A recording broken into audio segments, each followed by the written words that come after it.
Hello, everyone, and welcome to the Iron Canon Podcast, your home on the Star Wars Underworld Podcast Network for in-depth conversation discussion on lore, the High Republic, and the whole canon of the galaxy far, far away. My name is Matthew, and I am joined across the continent by your friend and mine, Mr. Joel Davis. Joel, how are you doing this week? I'm good. I'm pumped. I'm getting my electric chair fixed this week, so Nice. I'm feeling pretty good. Yeah, that's always. I gather that's always a fun moment, a good time. I Oh had to yeah. shovel snow yesterday, No. so that was something. That was all right, but is what it is. Sure. What it is. What it is. When you live this close to Lake Ontario, this far north, I guess. Anyway, this week we're talking a bit more. I thought I changed those notes. Anyway, we are joining the full. We are. What are we doing today? I thought. Sorry, guys. I thought I written that part of the notes. Yeah, we are discussing. We are going into some points about Jedi Survivor, Bad Batch trailer, a bit of High Republic news, and then yes, as promised, we're diving into the question: how democratic was this late Republic, even though it called itself a Republic? There we go. I'm back on track, back on the train here. Things happen. I had a day. I had Back a on day. the Anyway, hyperspace route. there we go. Back on the hyperspace. Got intercepted by a path. There we go. See what happens when you rely too much on the notes, guys. Anyway, we made it. We made it. Some plugs right off the bat. On Canon Pod, Twitter and Instagram. Thank you to everyone now joining us on Twitter. I checked the number, and the number actually is pretty high of Twitter views. So I should keep that in mind. Also on Twitch at Iron Cannon. Yeah, good stuff happening over there. Tractor Beam, my weekly comic books reviews on Apple Podcasts and Spotify. Comics come out Wednesday. I get to reviewing them Friday, about 10-15 minute little audio only tidbits. And I talk about Hidden Empire #2, the flagship comic run by Charles Soule in this third part of the Kira trilogy. Some interesting bits about the dark side, of course, about the Ascendant, and looking forward to where that story continues to go. A few ways more ways you can get in touch with us, along with Twitter and Instagram. We get YouTube memberships here on the Star Wars Underworld YouTube channel. You can do super chats. Click on there. We try generally to get to every single comment, but if you want to make sure we get to it as soon as possible, give us that super chat, give us that support and the YouTube membership support for this channel, for this network, and for the Iron Cannon podcast as well. They'll will greatly appreciate it. Also, the Star Wars Underworld Discord. If you want to get into the Star Wars Underworld Discord, Joel and I are both pretty active in there, along with most members of the Underworld community. I know Ben and Hannah are definitely in there as well. So is Anna, and yeah, a bunch of other people. Jordan's in there too. And yeah, a good crew going on there. So yeah, let us know. We will send you a link. And yeah, happy to have you aboard. Okay, I think that does it for plugs.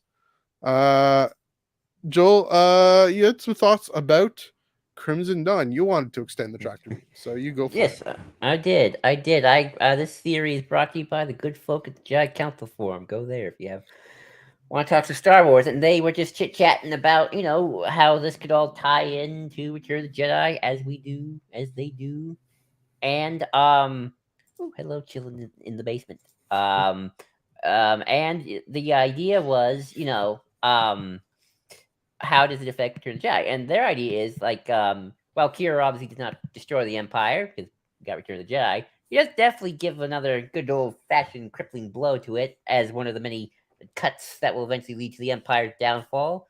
And that the idea is that by the time of Return of the Jedi, the Empire really is spread thin. The chaos caused by the whole Crimson Dawn thing has sort of thinned the Imperial ranks a bit. So Palpatine and Vader got to make sure that the second Death Star is secure. Otherwise, they don't want their best weapon. Kind of it's their only chance of holding on to power.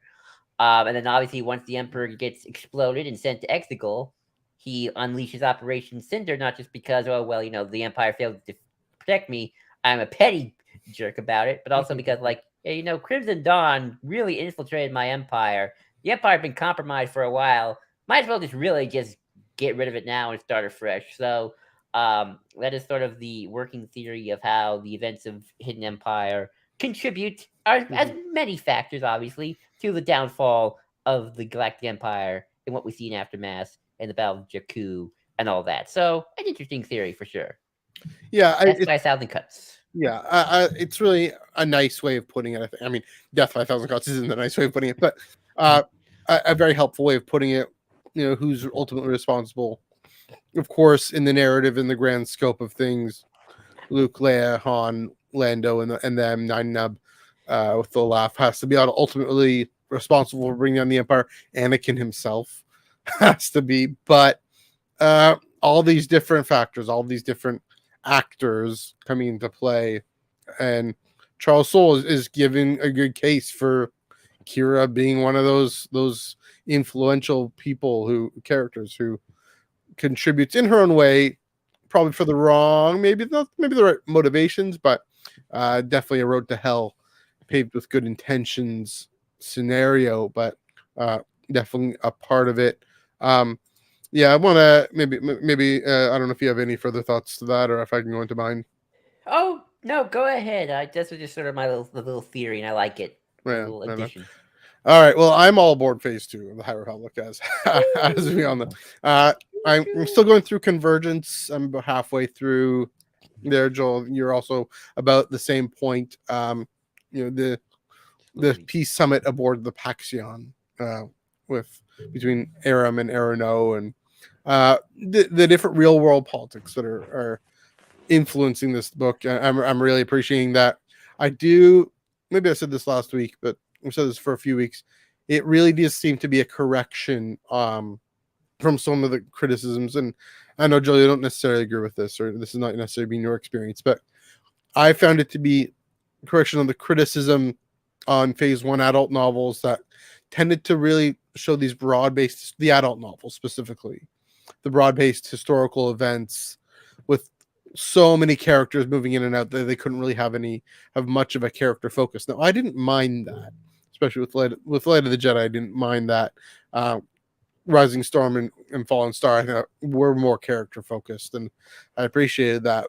But what Convergence is doing, it's taking the best aspects of the YA novels in phase 1. It's telling a character focused novel about a historical event, about this attempted, and setting up all the circumstances with Aram and Arano, and we've gotten a bit of that in phase 2 with some of the flashbacks in Out of the Shadows, I believe. But yeah, more detail about everything that's going on. These are adult characters.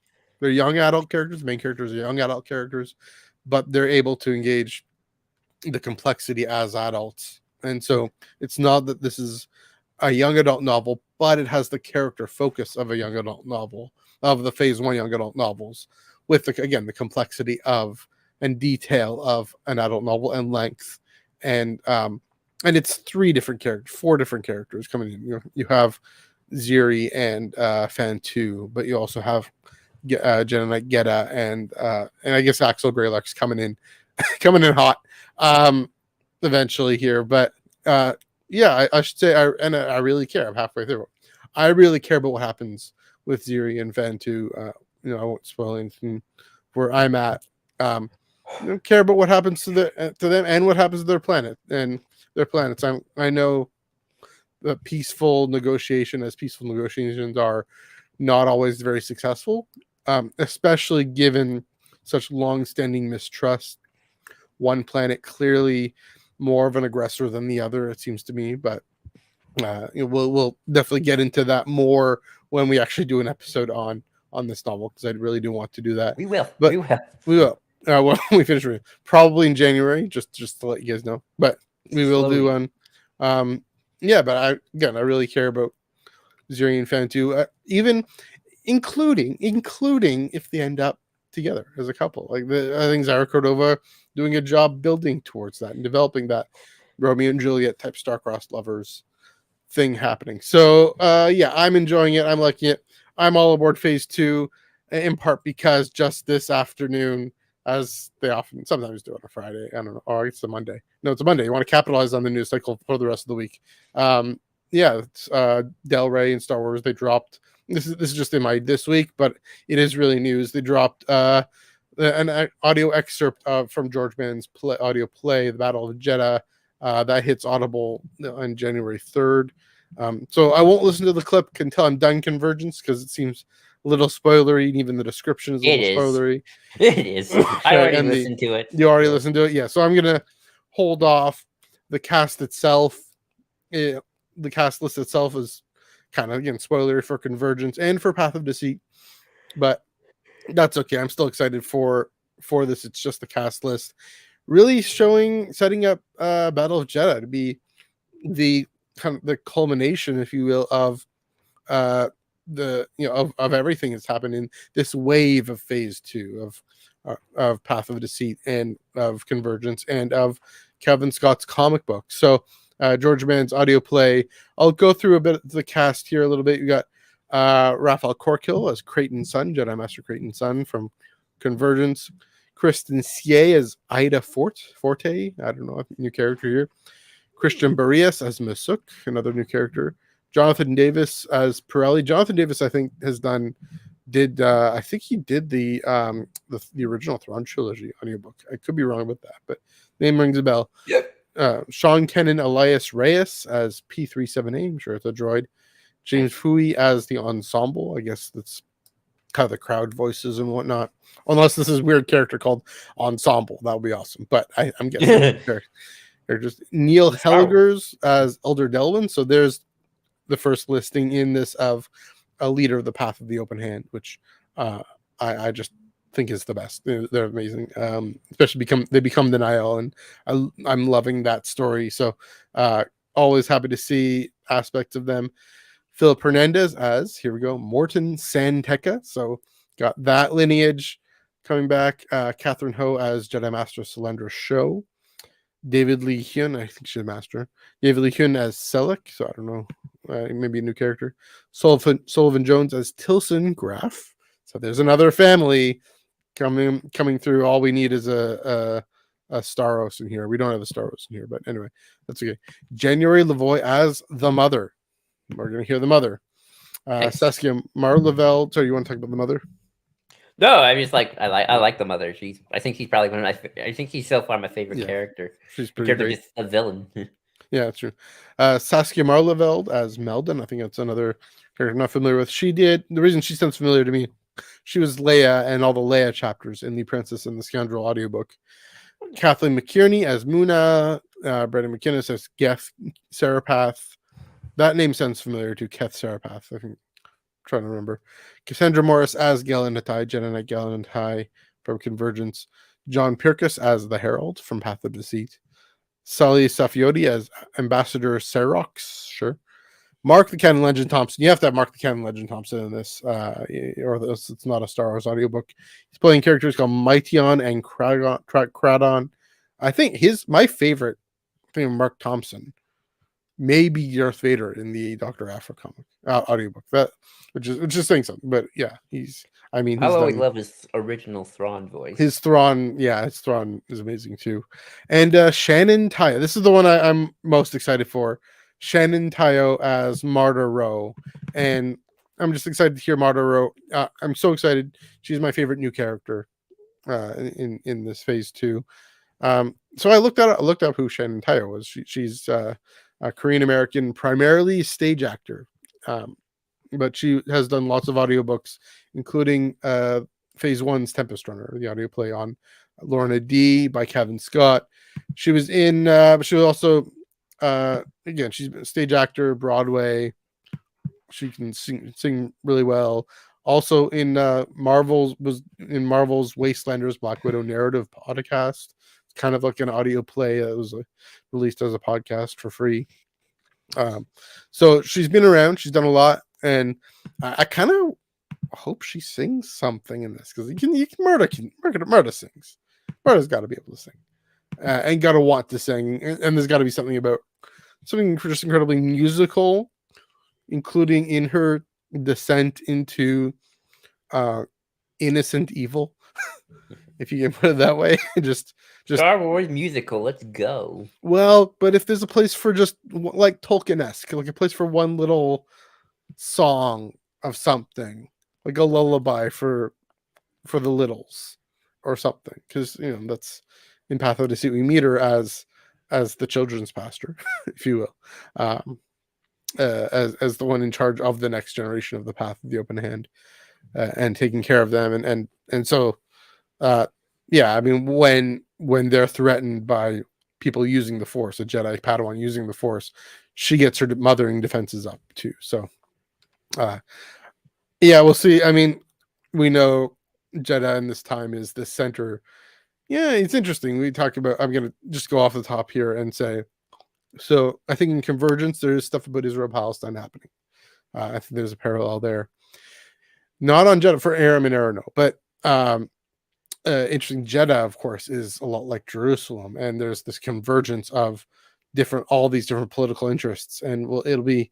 I'm excited to see just how bringing in the real world, like we're going to do the latter half of this episode, bringing real world politics, but also Star Wars politics and how they move through this, how they how they explore more about Jeddah itself and why it's the center for conflict, this flashpoint for all these religious groupings that come together but also break apart and in conflict with each other. So yeah, when this was announced, I was excited. But anyway, I've talked a lot about this. Is there anything in this this news that stands out? No, I mean I listened to the clip. Don't listen to the clip, people. It's a little spoilery for Convergence. Okay. So don't listen to it. Yeah, don't listen. Don't listen. I mean, I probably wouldn't remember, but I mean, I read the blurb and it also kind of spoiled a little bit, but that's okay. I kind of knew even from from Out of the Shadows, the flashbacks there, which is set, got 120 years after this, maybe 130 years after this, that they continue to be at war. So yeah, I don't quite know. Be interesting, with Convergence to see how they get out of this one, get not back into this one. Anyway, about the Battle of Jeddah. Yeah, anything darn else history. Yeah. It's like watching the prequels. It's like, darn it, you spoiled Anakin's fall to the dark side, man. So spoiled. It's like this whole thing is called Star Wars. I know. Pew space conflict.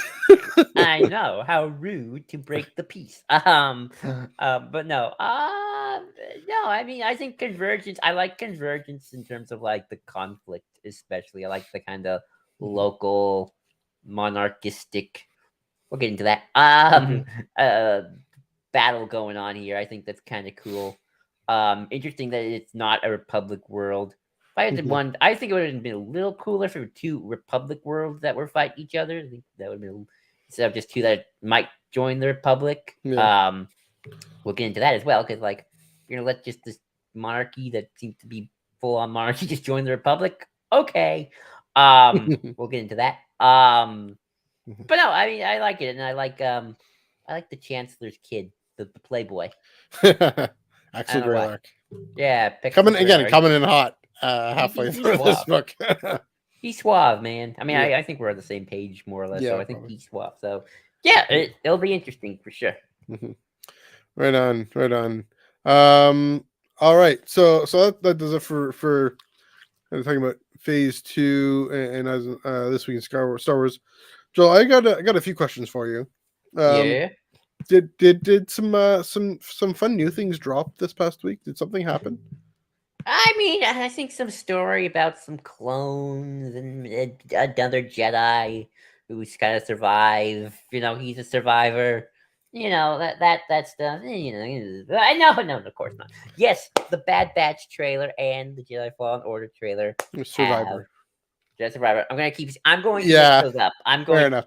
I forget character names every time, so fair game. No, this is title name. This is worse. I'm just like mixing up Star Wars titles. No, but this Bad Batch and Jedi Survivor trailer have released last week. Very fun, very exciting. Season 2 early reviews are already out for people, so getting good reviews. Yay. Excuse me. But yeah, just a few things from the Bad Batch trailer I wanted to point out. Bail Organa, yay. Gunji, of course. I think we all knew that, but still. I noticed we got Rex and Cody. Yay, Cody coming back, maybe. Well, yes, we knew that already.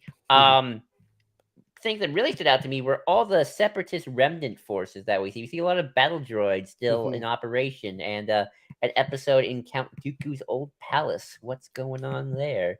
I doubt this will happen, but there's a part of me that's like, I hope maybe we could see Anton Krieger from Andor make an appearance, because he never showed up in Andor. That'd be kind of cool, a little cross reference there. I don't know if like production timeline would have allowed that to happen, but I think it would be cool. But overall, very interesting seeing the early days of the rise of the Empire. Matthew, what were your thoughts on the Bad Batch trailer, and then we'll get to Jedi Survivor. Yeah, I mean, it's exciting. It's especially seeing, it being Clone Wars season 8, seeing those you can't see it. Well, sorry, you can't see my Lego behind me. Seeing the Republic gunships are now Imperial gunships, and the Shroud of the Dark Side, and how even the dialogue, how Omega talking to I guess it's Echo and Wrecker there about how they left for her, and how this is season 2. It's really the time to go into those deeper stories. Omega is getting older in her character, in her mind. I guess we don't know what the deal is there. So I do hope they're more like we keep saying about Andor. Bad Batch is one of those stories where it's going to have to go in the fan service geeky fan service. That's the new filler, isn't it?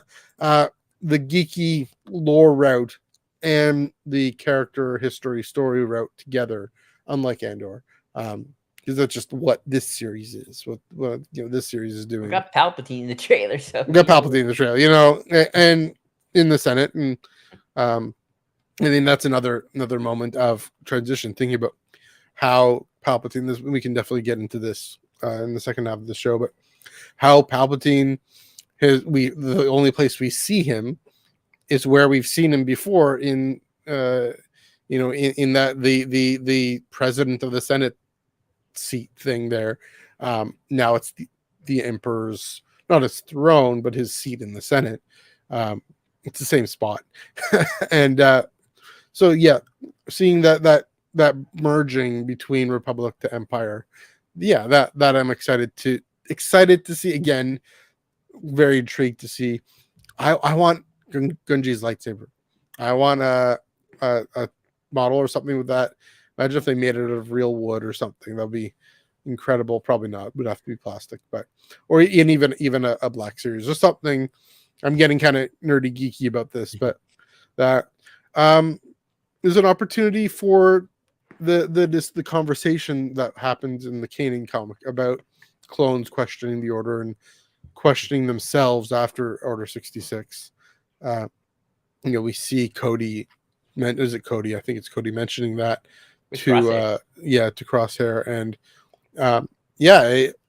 exploring. It's time to go deep on what the Clone Wars meant, what the fall of the Republic means, and I'm glad. It'd be interesting to see. Well, we have Gunji there. He's correct me if I'm wrong. He's the first Jedi we've seen in this story in Bad Batch. So we saw Caden. Oh, we saw Caden. Yeah, and we saw people connect to us, but in the main story, that was just a preamble.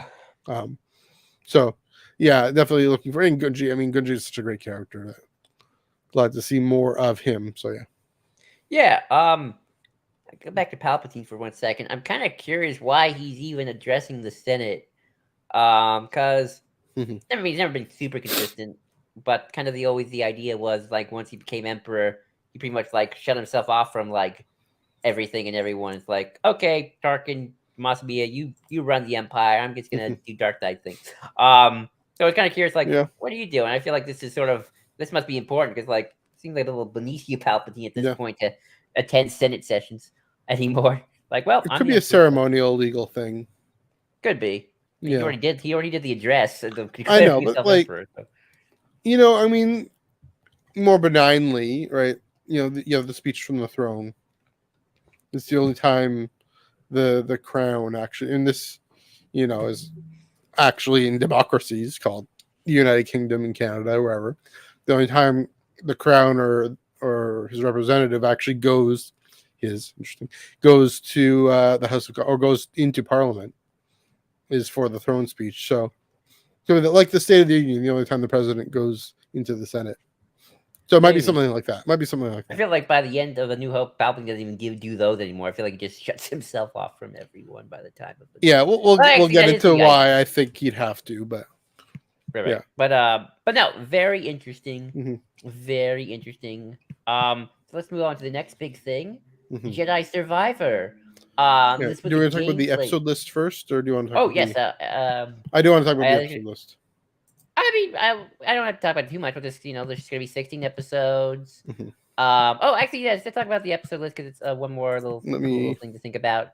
Is you know, got 2-part premiere, 2-part mid season, and 2-part finale on March 29th. That's the Mhm. and a lot of people, some people have speculated, March 29th will be the 5th episode of Mando. March 29th episode is known as The Summit and Plan 99.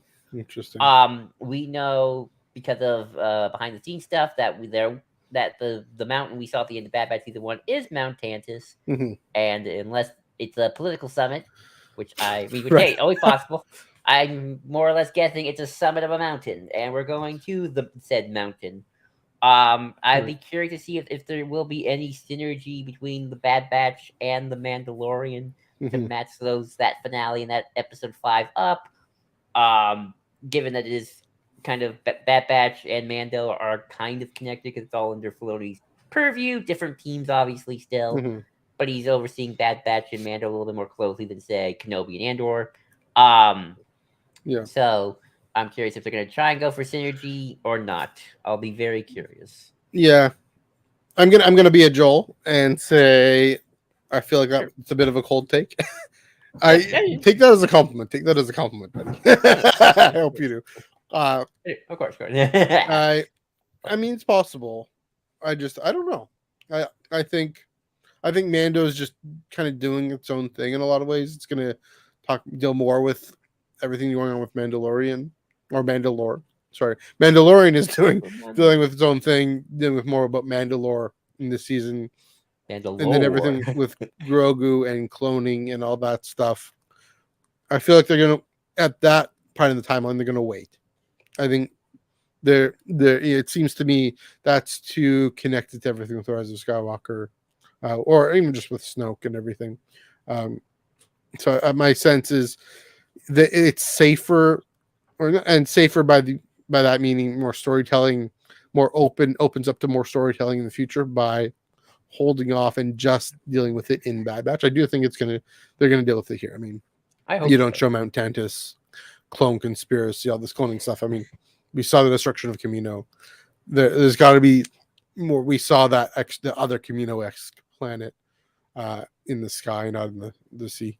But yeah, again, that's possible. I'd love it. I think I'd be excited by it. This is the Canon Connections show, Canon Connections podcast here. So We love it. yeah, but I won't hold my breath. Fair enough. That's always a good bet. Never hold your breath. That's always a good bet. Yeah. But now on to Jedi Survivor. Yes. Yes, the gameplay trailer. Speaking of Canon Connections. Looks lots of fun. Looks very exciting. Story, not a lot of story for the trailer itself, obviously. But we do know that I guess the big thing that we could talk about, since it is our channel, sorry. Excuse me. Was the fact that whoever this new character is, this dude in a tank, is old, and perhaps from the High Republic era, given both the gold robes he was wearing and also the fact that on Twitter there we go. I'm just sharing lots of tweets today. It's what I'm doing. No, today. I mean, there we go. Matt Martin mentioned himself, so yeah, and maybe Wimbar, and I don't know what kind of alien he is. He's got pale skin, or he's just really pale and got big old blue eyes. Yeah. But looking lots of fun. Loving Cal's look. Loving oh shoot, what's her name? Look, now she's bold. Sorry. Seer. Seer. Yeah, I forgot her name last time. So there we go. Cyrodiil Day, yeah. She seems to be really going full on Jedi, even going all Jocasta new and getting Here. her own Jedi Melvin, archive. Alyssa Wong talking about here. There we go. Yeah, Anyway, sorry, keep going. Getting a Jedi archive Mhm. going. Cal making himself enemy of the Empire. Where's Marin? I hope she's okay. I Yeah. don't want her to. I know, I like her. Maybe she went back to Don't- Dathomir to hang out with her I hope dead she's okay. sisters. And Her dead girlfriend. Grizz, the Grizz pilot. Dritus, yeah. Yeah, Grizz. Like, I hope he's okay too. Like, they're Yeah, it's missing. true. Yeah. But no, I hope he's from the High Republic because it's always cool to see stuff from the past affect the present. Mm-hmm. We're seeing that a bit in the comics right now with Ajax. So and obviously we have seen it already with Luke seeing High Republic Jedi in weird visions. So there's that. But yeah, I think that's really cool. I think it's interesting that we're slowly but surely getting our eyes on screen for High Republic stuff. Wink, wink, nudge, nudge. You know what I'm talking about. Wink, wink, wink. If you explore the internet like I do. But seeing it more translated to screen. And Fallen Order well, we do consider video game paper canon. I do think Fallen Order is like, if screen canon's here, then Fallen Order is like getting so close to touching it because it's story driven Star Wars, I think, has in video games has a lot more influence on the wider narrative, at least visually speaking, than maybe at least for like the multiplayer games that have a campaign tacked onto them. These are single player Star Wars story driven games. And seeing, a High Republic thing, possibly, we don't know. We're going to go by Matt Martin's vague tweets, but it's cool that the gold. He's either wearing a High Republic robe or he's High Republic. So yeah, it's an acknowledgement of the era. Yeah, at the very least. Yeah. So that's very exciting. But Matthew, was hyped for the game. Yeah. Well, first I want to touch on that. The whole our video games paper canon. So what it seems to me is they have the commitment to more connections to paper, especially with the Battlefront 2 story, right? I mean that one is so tied in. I mean, even of course with the Aftermath trilogy, with the Shattered Empire comic, of course that came out in an era where we thought things would be more tied in than they are. It's so tied in, even now to see this continue that. But yeah, right. It is a visual medium. It is a moving picture medium, and has the popularity. I mean, the video game industry is bigger than the film industry now, which is saying something. But over the last few decades, it's steadily taken over. In terms of sheer numbers, right? In terms of people who are more committed, and numbers in terms of people, in terms of money, dollars. So yeah, I mean, people who aren't even Star Wars fans, people who aren't even High Republic fans, like the casual or the original trilogy only folks who, in my soccer fan group, who maybe watch the shows and whatnot, but aren't necessarily able to be fans now to the same extent, or give the same time commitment. I'll put it that way. They'll still play Jedi Survivor and they'll encounter this High Republic thing. I mean, they might not even mention High Republic. They might just say from 300 years ago or whatever. And those of us who know the era will say, oh yeah, that's definitely what's happening. Those who don't, it's going to be one of those things, right? Kind of like Kersantin, or I don't know, Cobb Vanth, right? It might be one of those things. But this is clearly stronger. With the robes, I think is a very clear, tangible. See what I'm doing there? Even though it's on a computer screen, tangible example of High Republic storyline. A few other things, different locations that have been speculated is that Jabim, I believe, or is that some other places that we've seen in Kenobi, just like we saw the Inquisitorius Tower also in Kenobi, and in Jedi Fallen Order. Of course, we don't know what the order of development was for that in the real world, but it could have gone either way. That library that Seer is at, I don't know if it's necessarily the same location, but it looks an awful lot like Joe Castanew's library I in know. the Darth Vader comic in Charles Soule, which is Yeah. where Joe Castanew had the list of Force sensitives that the holocron in Fallen Order is a copy of. So maybe there's a connection there. Does that kind of weaken the fact that Cal, spoiler alert, destroys the holocron at the end of Fallen Order? I don't know, but maybe the holocron is how Seer knows about this library. So something like that. Yeah, I'm just excited to see those connections, but even more than that, continued. Uh, you know, what does it mean to be a Jedi in this time? What does it mean to be to follow the light and be a servant of the light in a galaxy completely overrun with darkness and with self-interest and evil, um, both the evil of a great empire and the evil of like Andor showed all these corporations taking charge and private interests and individualist interests, and what does it mean to fight for freedom in that context? And then also that awesome lightsaber scabbard or claymore thing. That's pretty cool. Yeah. Also, lots of battle droids. Again, the battle droids making a comeback. Right. The I DNO. think I think that's also a separatist sphere that he's Yeah. climbing through. So we had the Venator. Now we're having the separatist sphere. That's pretty cool. Yeah, and again, I'm kind of curious what this new dude's antagonist's deal is. Right. It looks like he might be just doing his own thing. Mhm. Very great. You got Darth Maul doing his own thing. Now you got this guy doing his own thing. Like And the well, perspective. in Fallen Order, you had that other guy on not Mustafar. See, I'm blanking on locations now. Where the Night Sisters are, that place. Oh yeah, that crazy dude. Yeah, The guy who kind of looks like a more buff version of Sabayoth. yeah, Yeah, that dude. He was cool. I liked yeah, him. I for love sure. seeing third factions like Hmm. that. So that's gonna be Yeah, interesting. Yeah, but overall, hmm, really excited. hmm, Kind of curious how the story goes and yeah, where Cal Kestis ends up. Really, like I'm curious if like hmm, maybe he lives and they give him one more game, next yeah, little trilogy of games to round his story out before you gotta go because Return of the Jedi's coming. yeah. Well, because A New Hope's coming. Yeah, A New Hope's coming too. yeah, Gotta get rid of all the Jedi who Luke can meet because don't want that. Can't yeah. have that. One last question: what do you think about the release date? You think Um, a lot of nerds are going to be staying in on St. Patty's Day? There we go.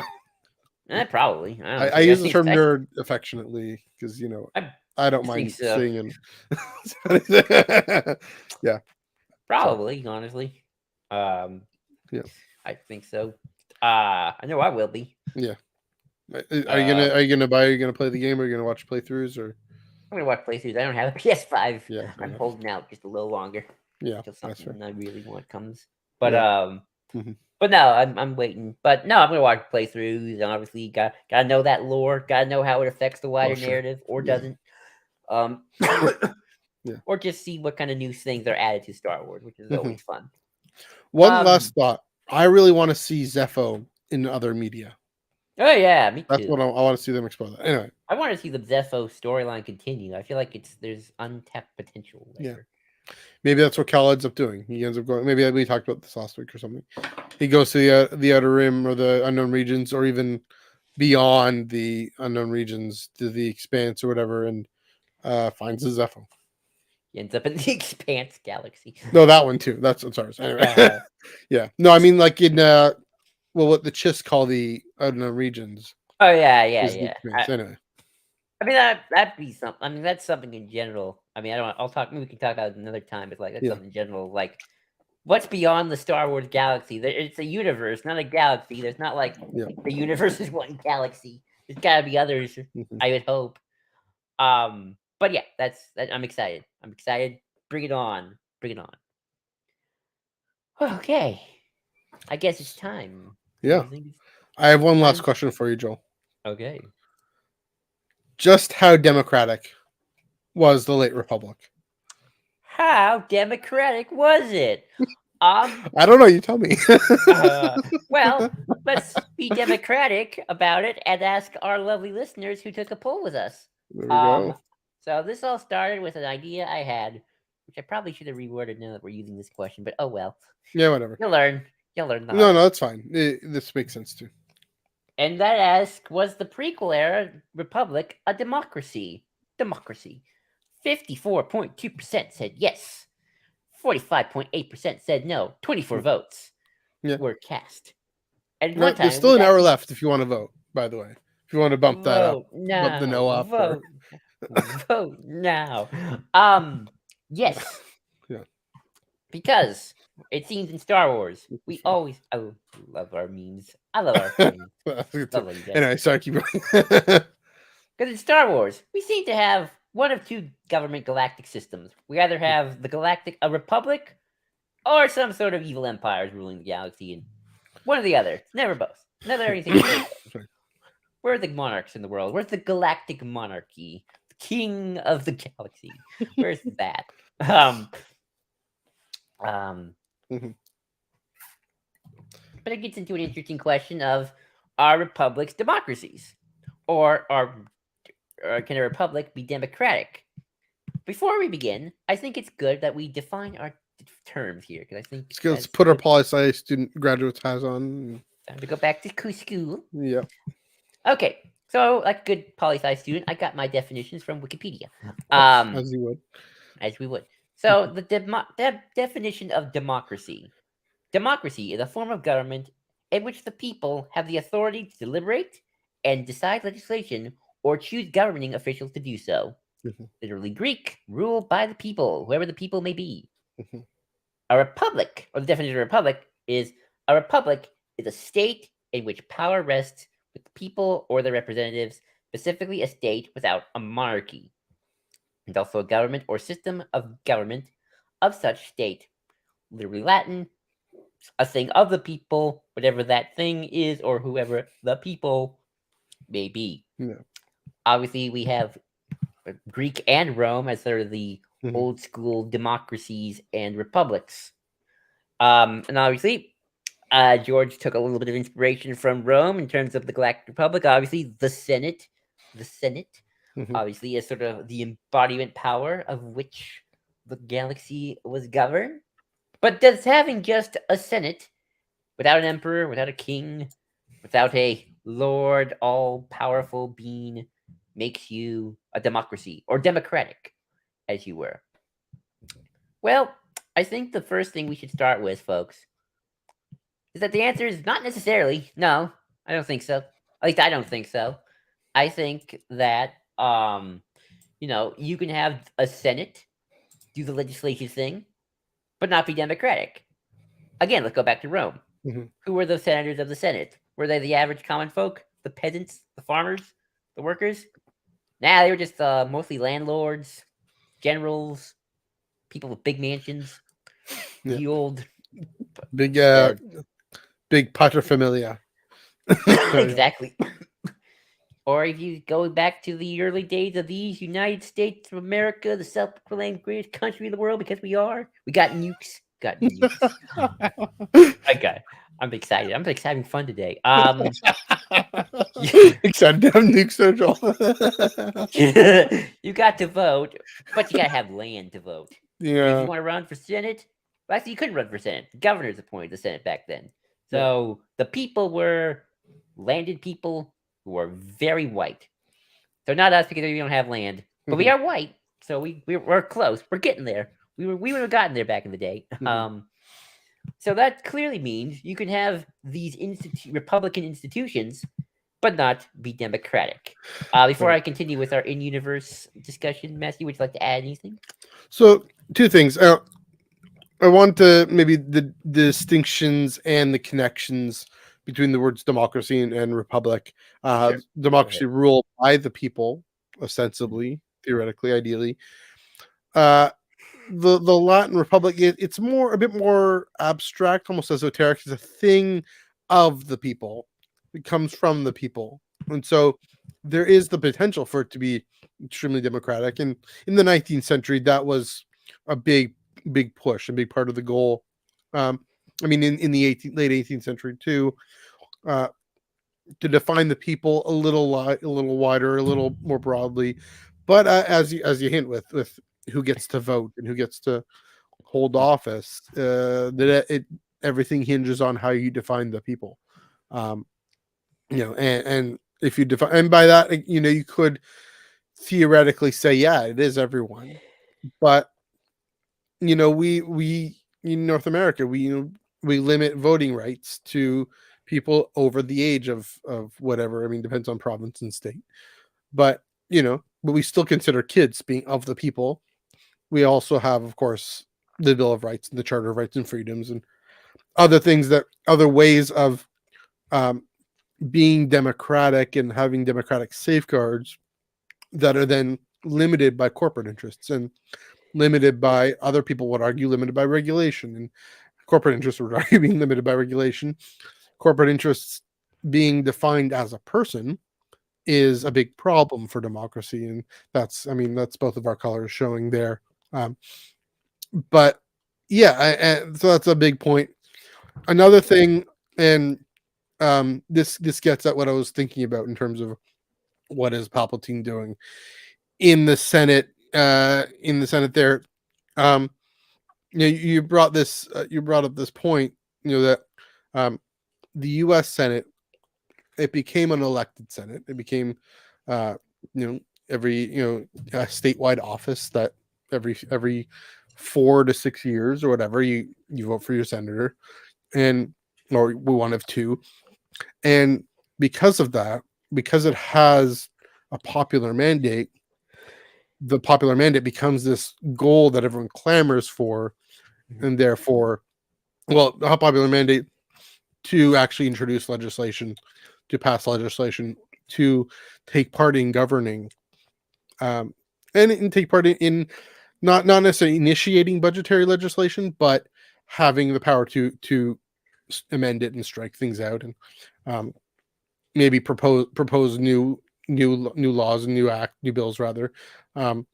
It becomes this prize that all the corporate interests and the private interests clamor for, and limit newer voices, limit newer minorities, marginalized voices from actually getting a seat in the Senate.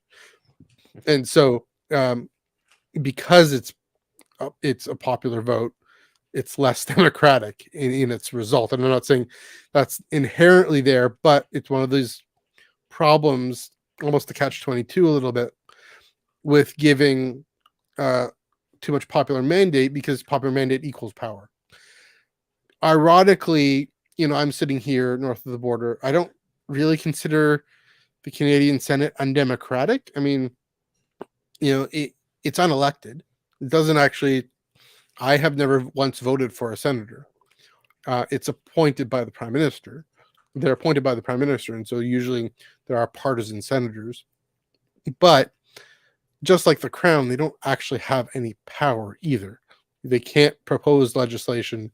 I mean, they can't ultimately block any law coming from the House of Commons, a bill coming. Our Senate can. That's right. The problem. Right.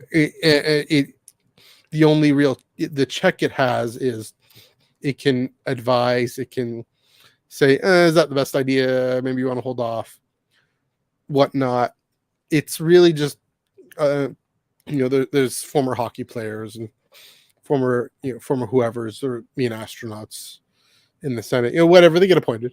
It's a nice thing to give kind of a sense of, okay, continuity, whatever. Abolish it, don't abolish it. Kind of nobody really cares, because they don't actually have any power. It's maybe a bit of waste of money, but whatever. It doesn't really stop things. There are other things in the House of Commons that stop democratic progress, democratic voice.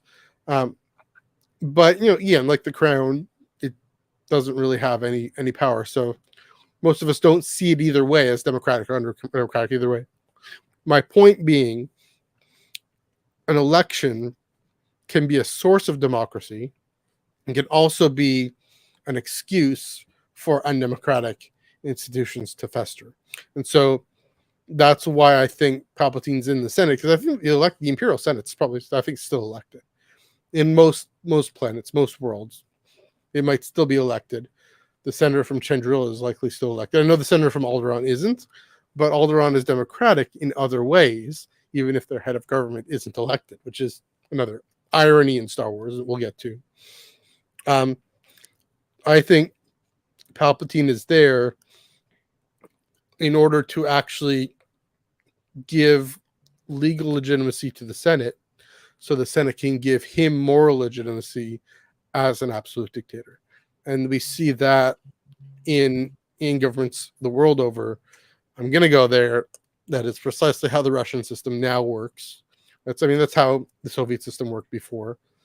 A little bit. I guess there weren't elections then, but there was still a legislature. Yugoslavia had a legislature. Colonial powers here in North America had legislatures that represented the people ostensibly, but didn't really have much power. So, yeah, my point being, it's tricky to say just because you have an elected legislature means you're democratic. People rest on their laurels. Rome had one, and they weren't democratic. Exactly. I think we both agree. Having an elected legislature, even without an emperor or a king, doesn't make it democratic. Also, our Senate has the weird filibuster rule, which we're trying to get rid of. Yeah, the filibuster is one of those things. So. We should easily be able to pass 51 seats, and then we never can because we need 60, and that's so stupid. And then there's the whole could a state like, I don't know, what's a small state, Utah, have as much power as say California, where half the population is, and we're the fourth largest economy in the world. Ding ding ding. Take that. It's like, I don't know, like Canada be like one of your big provinces that has all the population and having as equal power, say, a province that's mostly snow or. Sure. That's an interesting question. There's Alberta, which isn't that small, but they constantly resent federal government overreach. They are the Texas of Canada. They're now trying to make pass a bill in the Alberta legislature. I've heard of it, granting them greater autonomy. And it's not going to pass the Supreme Court. It can't be constitutional. But yeah, that's another issue, and that I think Star Wars gets into is local resentment and local divisiveness. So. Right, and I think, but again, much like local versus federal, we also have to define what do the locals think the people are. I know a lot of people in the South know that the local governments don't always see all the people as people, and we know what kind of people they don't see as people because they used to not see them as people. And it's sad that Canada had to use interstate commerce to get that, and not a Bill of Rights. Anyway. Exactly. Let's go into a little bit of in-universe history. Now we're gonna get to some Star Wars nerdy history before we get back to our real world stuff. Okay. Where are my glasses? Sorry. So what is the Republic, the Prequel Era Republic? Well, the Prequel Era Republic is the Republic formed 1,000 years ago in 1000 BBY after the fall of the last Republic that fell because of a Jedi Sith War. Not much is known in canon of what exactly that Republic was like, but if we go by the Legends continuity, we know that in Legends, the Republic back then had a very much a core central world where core planets had a lot of influence, even though we're outer rim worlds. Core world could vote in more. I know I keep spelling that wrong. It had a lot more, it'd be like Coruscant had 10 votes, and mid rim world had 1. The Rusan reformations that saw the formation of the Prequel Era Republic in Legends changed that so that now more planets had equal rights distributed among each other. One planet, one vote situation. The Jedi armies were disbanded. The judicial core was created, etc., etc., etc. Take a breather. terms of- Take a breather. I Okay. know, I'm excited. In terms of what the Republic actually is, Mhm. it's an odd mix. It's like the European Union mixed with the UN all in one, And the uh, United States. and a little bit of the US. Yeah. Because it's like it'd be like a bunch of different, all these different planets, which are essentially just countries on their own with their own traditions. Like you got Mhm. your kings and queens, your parliamentary kings, and you got just your governors, Mhm. and all these different places with alien races and even multiple species on them as well. Mhm. Kind of all just part of the single galactic entity. And at least from what I remember of canon and bit of legends, not all the senators were directly elected. Some were just outright appointed.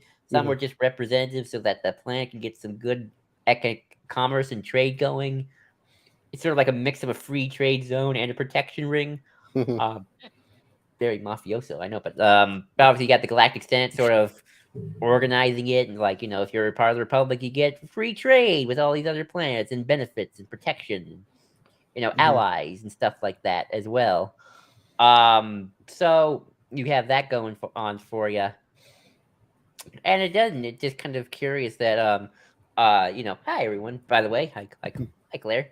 Sorry. Mhm. But it just makes you wonder. It's like you probably have planets that, at least to me, and I haven't seen many super big examples, but I feel like they exist of like planets that probably are very autocratic with very autocratic tendencies being allowed to join Mhm. the Republic pretty free of charge. Like it don't seem like they had to change that much. I mean, I don't know an example of like, oh, you have to change your ways before we let you join.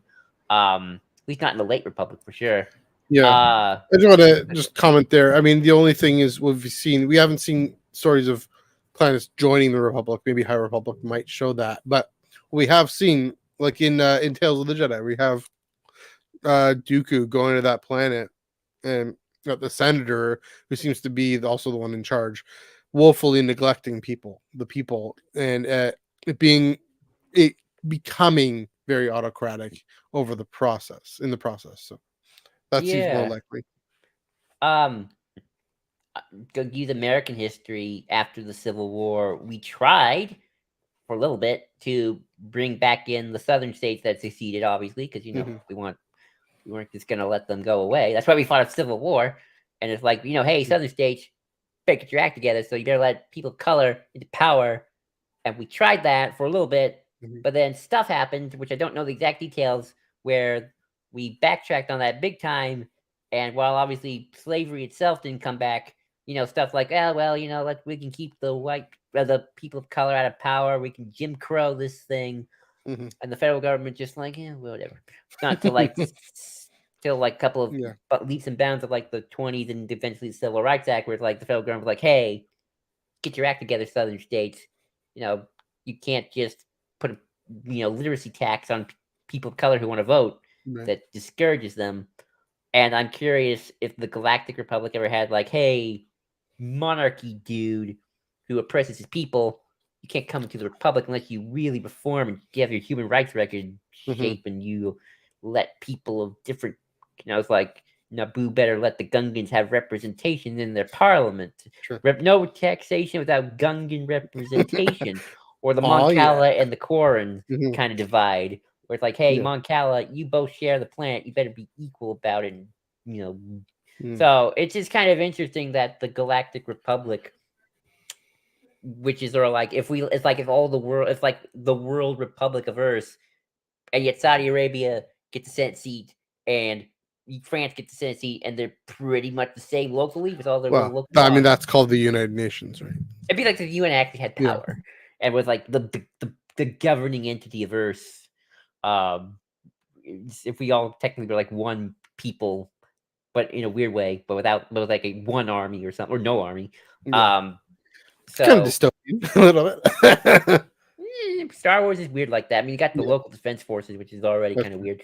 Mm. Um, it's just odd, and I've always found the Galactic Republic Mhm. odd as an entity onto itself. But I've talked a lot, Yeah. Matthew. You're just have your thoughts on the Galactic Republic as we've seen in canon, maybe whatever you learned in Legends, etc., etc. Well, again, and this is maybe a bit kind of on my monarchist high horse a little bit. I mean, it doesn't really play out this. It doesn't at all play out this neatly in the real world. But by and large, the monarchies that you see in Star Wars are actually more benevolent than more Republican systems. It's this weird sort of paradox. I think maybe George was trying to say, no, wait a minute, America and republicanism, it may not be all it's cracked out to be. I think that's more what he was getting at, because there's been some pretty repressive monarchies in the past. Let's just say that. But get Naboo and Alderaan, and especially Naboo and Alderaan and Mon Cala, and these hereditary well, I guess Alderaan and Mon Cala being hereditary monarchies. Naboo still being clearly a monarchy. We know from E.K. Johnston's novel that they have a parliament, and the parliament has a cabinet with an executive, and so the prime minister, and there's also the governor of Theed and other checks and other ways of sharing power. These monarchic institutions are quite democratic. Just thinking about convergence and how Aram and Arano are also monarchies. They're not democratic because they're locked in this forever war between each other, and that's driving everything they do and choose to do. I wonder if that's really what makes the Galactic Republic less democratic. Both the quest for expansion, the quest for economic expansion, that leads very easily and very quickly into the Empire's quest for military expansion, subjugating worlds, exploiting resources. You mentioned this tension between Core and Edarim. I mean, it's called the Mississippi Compromise, right? With the two senators and then representation by population. I mean, that's actually a good idea, right? If you're going to have two different bodies, a bicameral legislature, if they're both going to be elected, okay, that aspect of it does make sense. Hopefully, with the Alberta example, there are ways of giving minorities more rights and more of a voice. That's kind of the point of a charter of rights and freedoms. I mean, the Canadian Charter of Rights and Freedoms really, in part, primarily evolved to give French language its equal place, even if it has a smaller population. Similarly, you have Outer Rim worlds who that just don't have this voice, and they don't have the protections, because at its core, pun very much intended, here in my pen, pun very much intended, the Republic is a Coruscant-centered entity, and everyone, and just like the Roman Empire, right? It's called the Roman Empire. The Senate and people of Rome is the city of Rome, and just in their psyche, in their mindset, everything is about securing and ensuring the prosperity of the Senate and people of Rome, and the surrounding central Italian countryside and some cities around in that orbit, just like the core. Just like you talk about the South and how the people were defined by white corporate interests in the South, and still are in tragic ways. I mean, this is still, the judicial injustice is still going on. George Floyd, his murder changed some things, but the fact that was still even possible just 2-3 years ago says, that we the people, whoever we the people are, it's still a matter of protecting ourselves and not finding the common good, the common goal. And so, I mean, maybe I don't know what the point is in terms of democracies being monarchies being more democratic. Maybe I think it is. George is just weird on that point. That's just my opinion. Maybe George was kind of making that point, but I kind of want to fancifully say, and it's not like Canada's that much better, but at least the supreme that chief executive power, is something that people clamor for, and to be prime minister is something that people clamor for. But also, I mean, it's not always.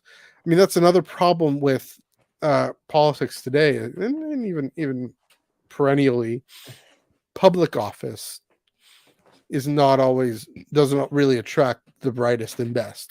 The private sector, with all its money, is what attracts the brightest and best.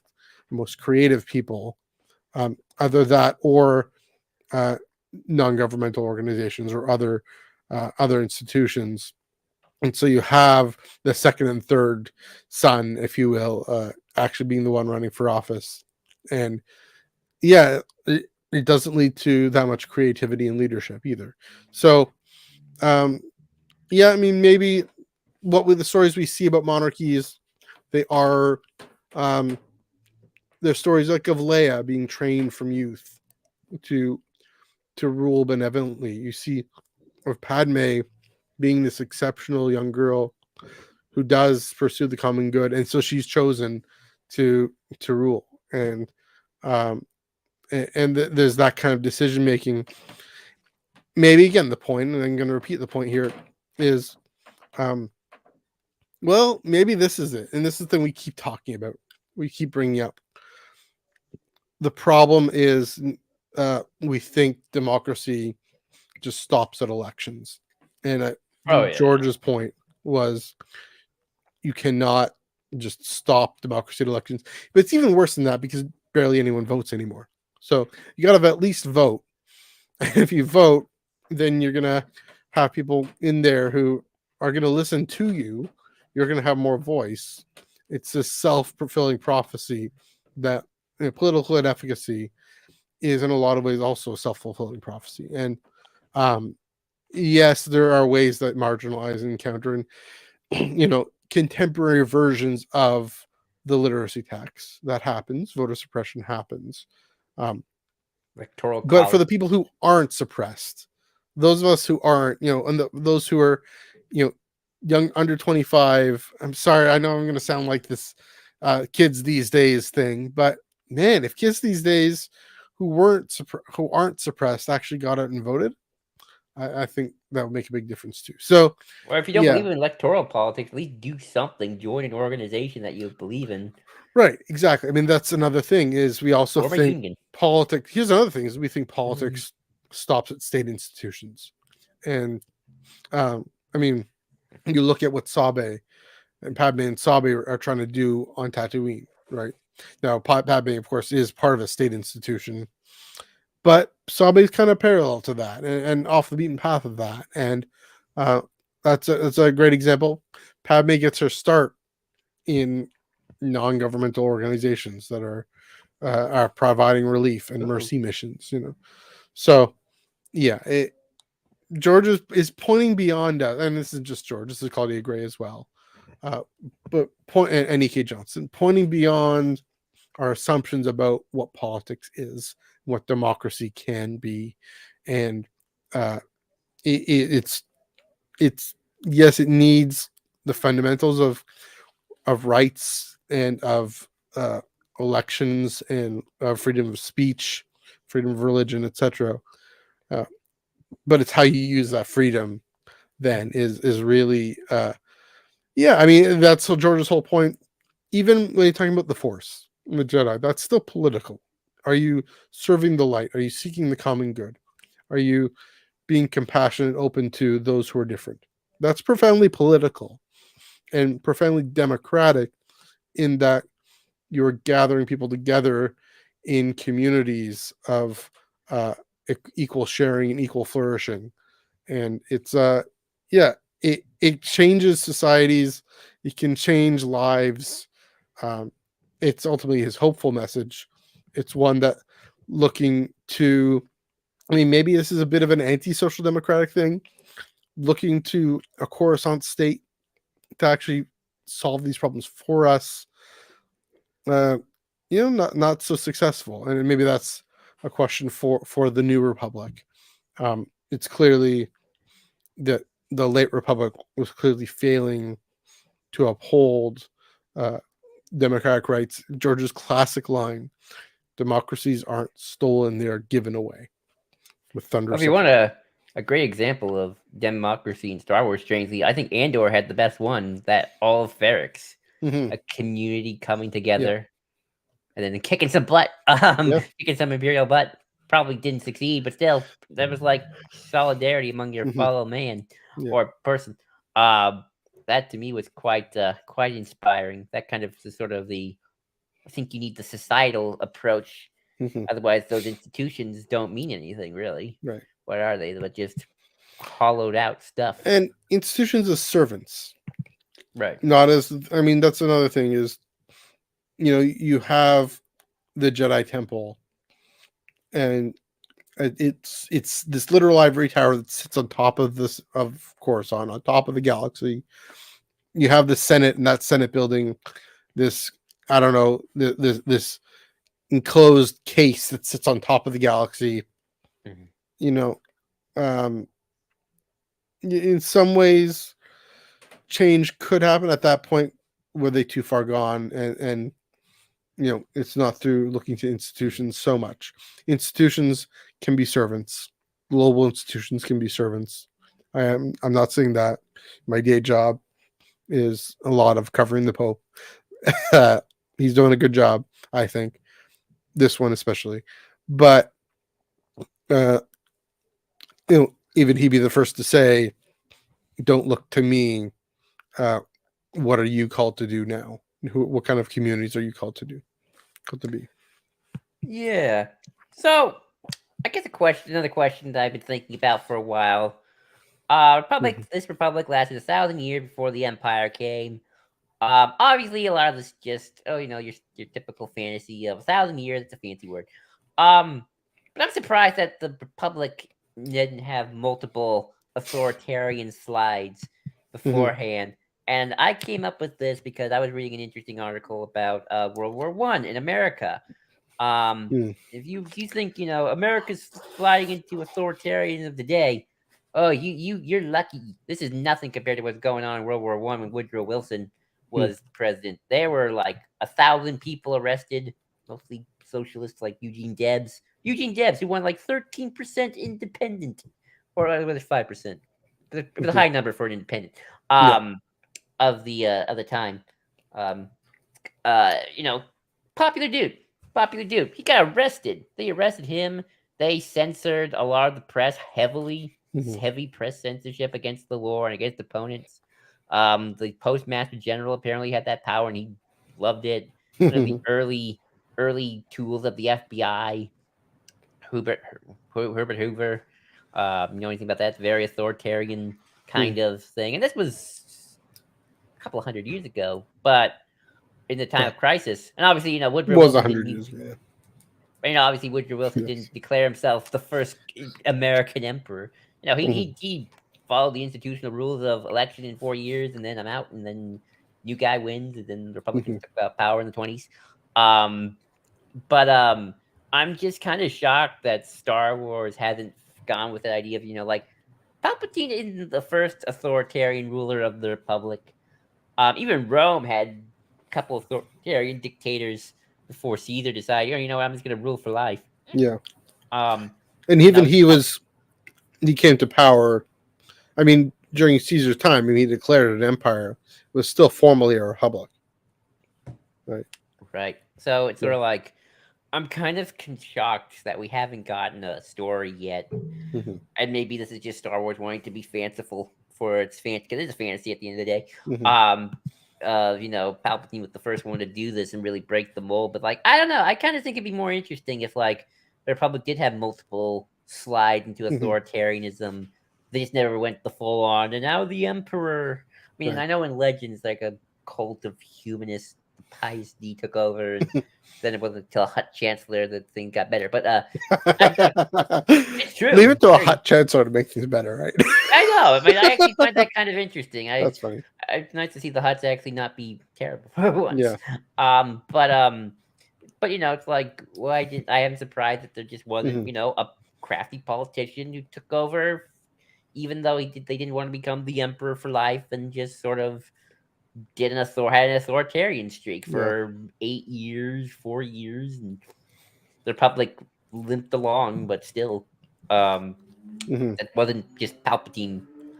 'Cause I think it kind of plays into the idea of like Palpatine is building upon just decades or centuries of just long decline. It's just not Republic was bad, Republic was good until Palpatine, and then they all got bad. Like I think we should see more times of crisis and times of maybe even authoritarian, corrupt chancellors who are using their office to like not just make some money, but also maybe some political opponents along the way. So I'm just kind of curious about that as well. Yeah. Um, I mean, I have some thoughts to that. To add to that. oh yeah, I go mean, ahead, go ahead. I mean, yeah, or in response to that, I mean, yeah, I mean, it seems kind of likely a little bit.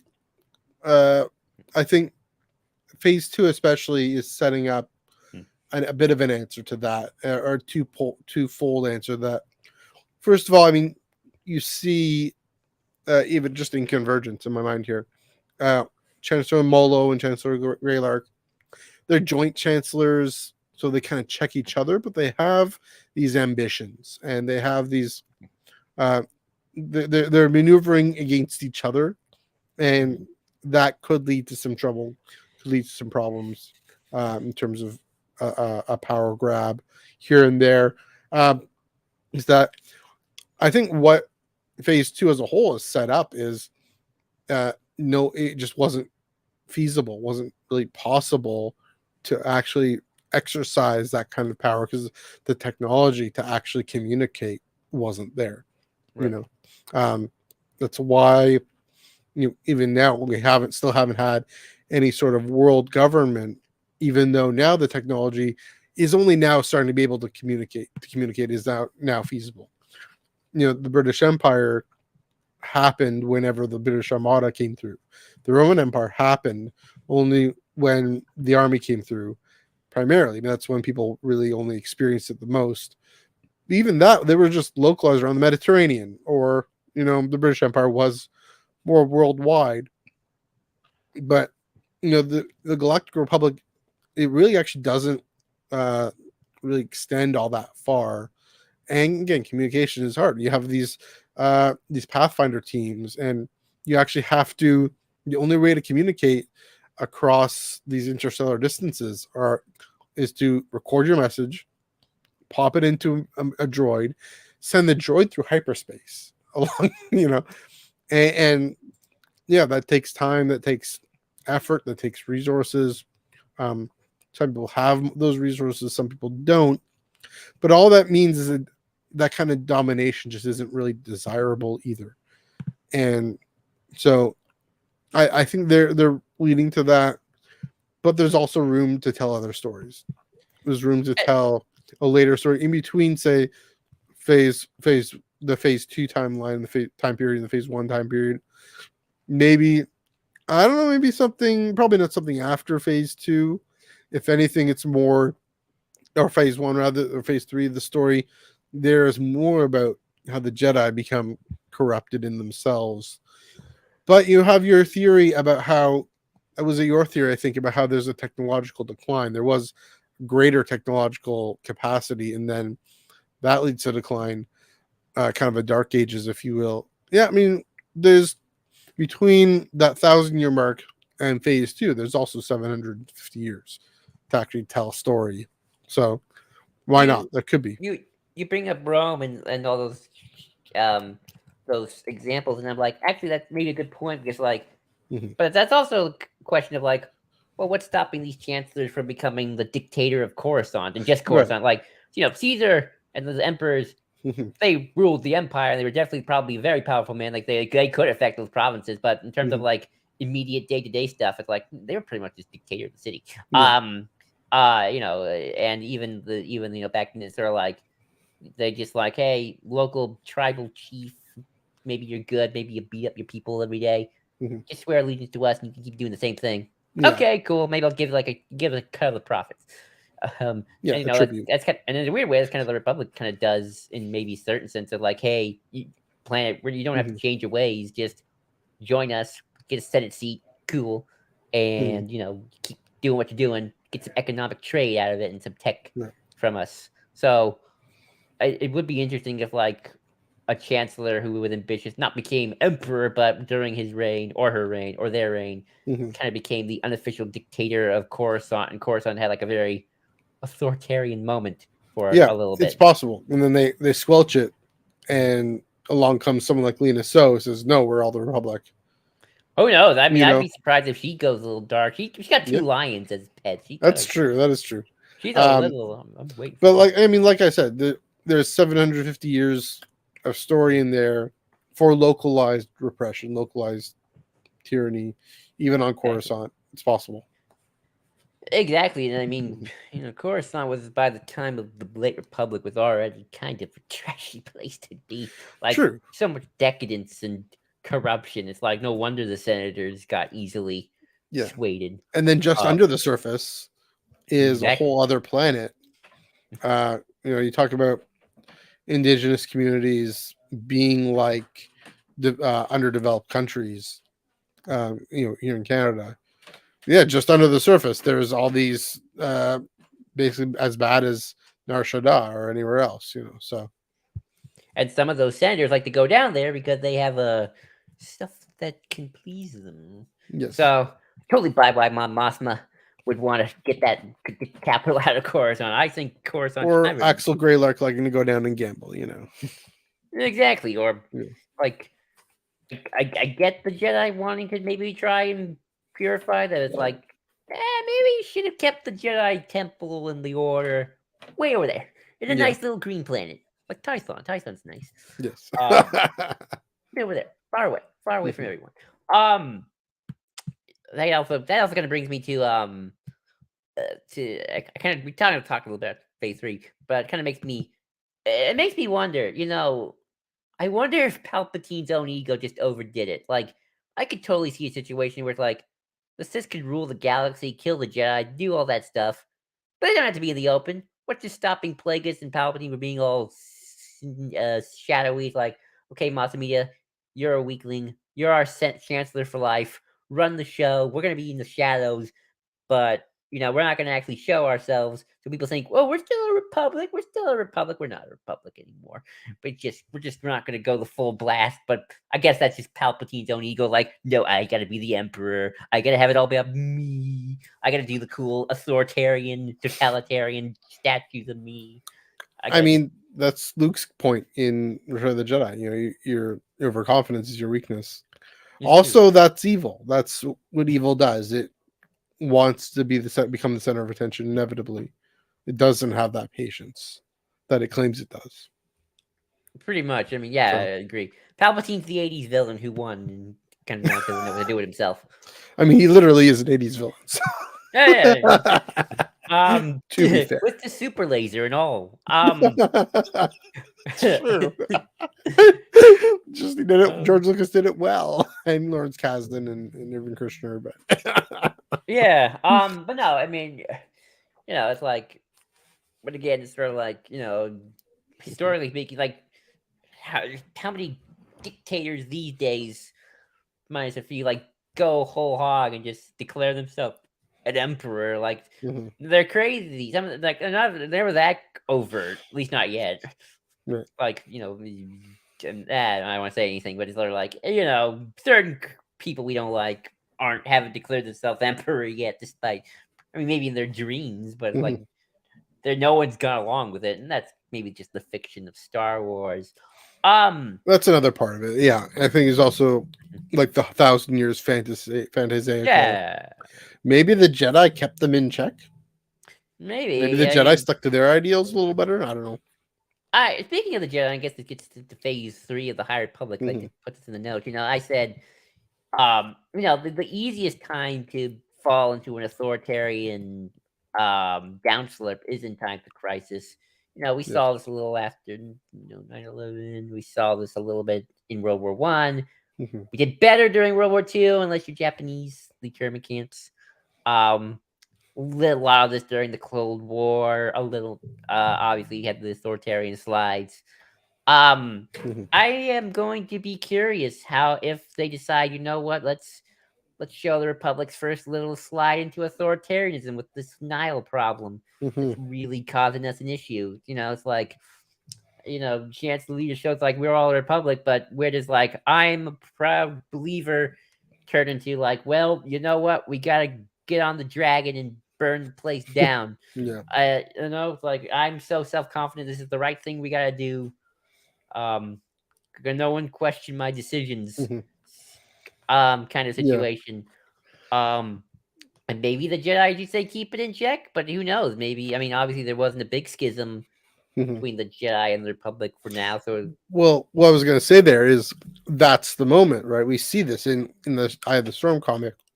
I think we see the moment when the Jedi say, "That's it. We're closing up shop here. We're just going to go along with whatever the Republic does. They're the ones to keep us safe because we can't handle this Nihil thing. We're just gonna just retreat all to the Jedi Temple." That's this weird thing. This general retreat. They've had temples across the galaxy doing their thing, being the defenders of peace and justice in the galaxy, actually, the best they could. But no, we can't handle this anymore. We're out. We're gonna close up shop.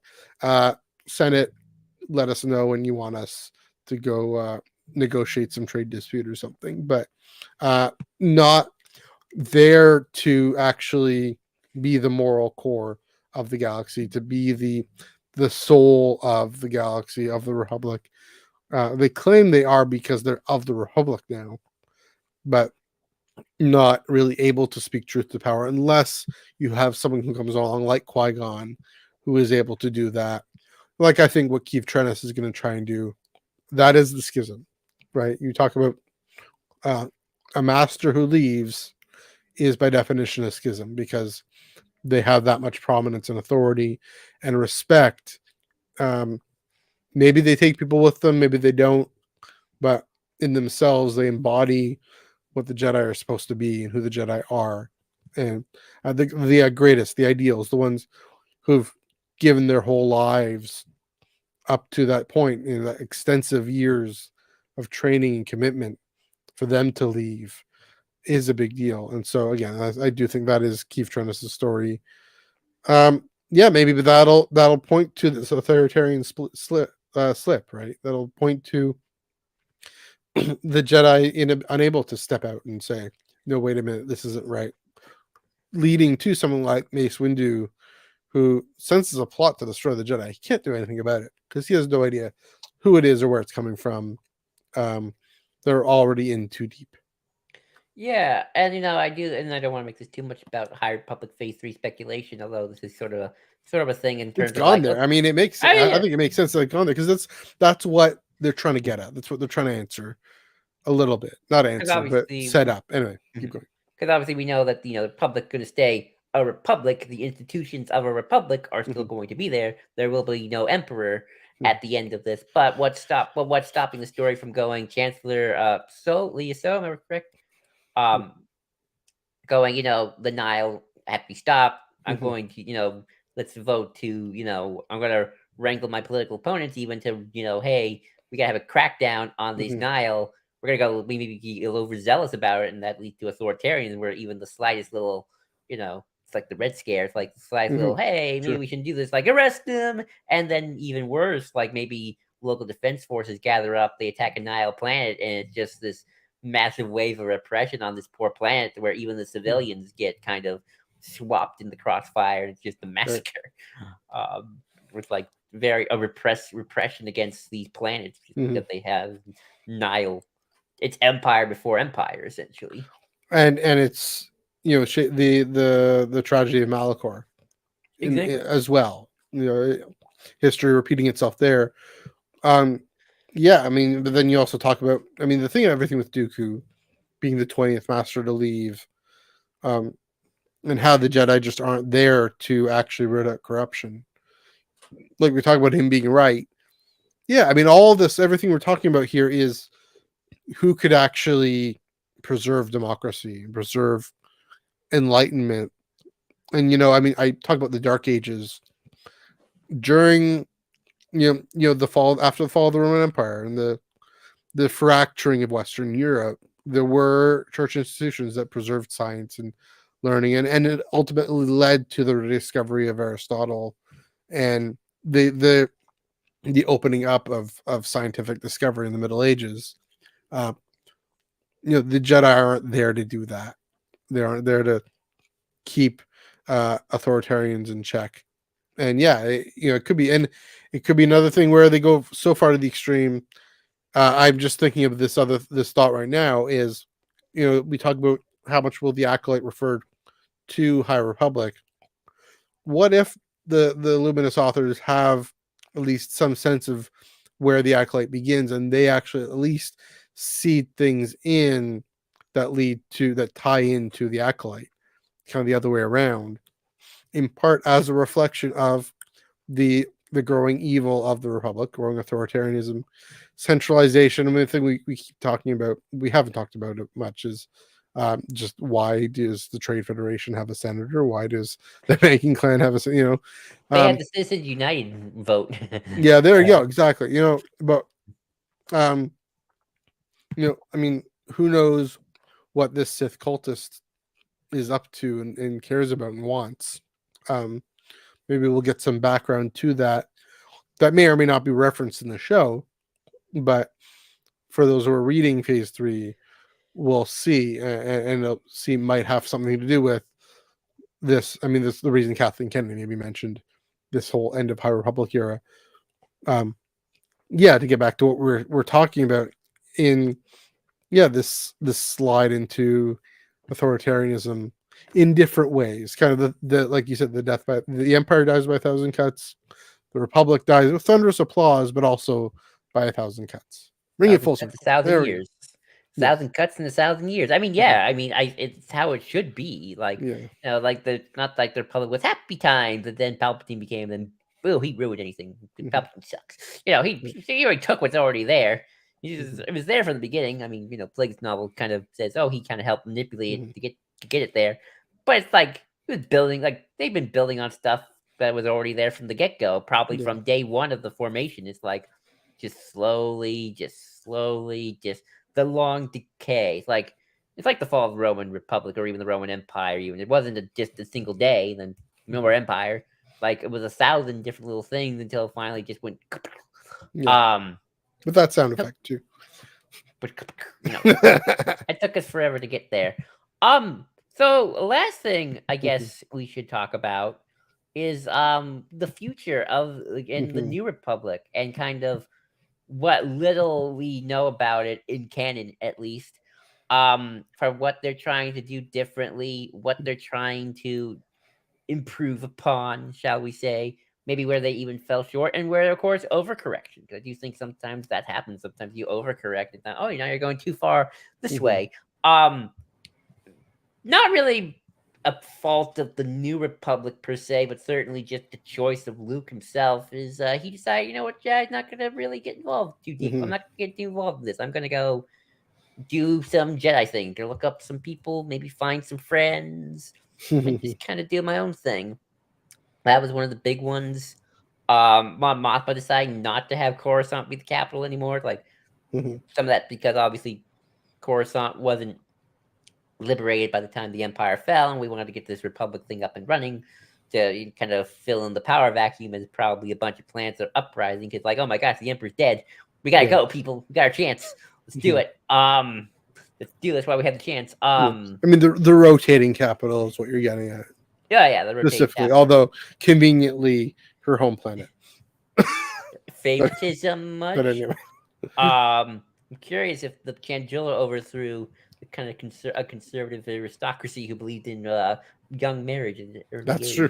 That's an interesting thought. But I know I think the rotating capital is an interesting idea, kind of like fair. Although there are some questions, like much like the Olympics, it's like, should some of these planets have the infrastructure, like the World Cup? the World Cup too. Yeah. But that also brings into another thing of like, did they reform? So like, okay, if you want to join a republic, you can't just be like, here we go, sign the papers. Like, no, you got to have democratic institutions. You have to elect your senators. All senators are now elected, not appointed. Yeah. No, it's full-on free, fair elections, equality, kind of like our Senate in a way.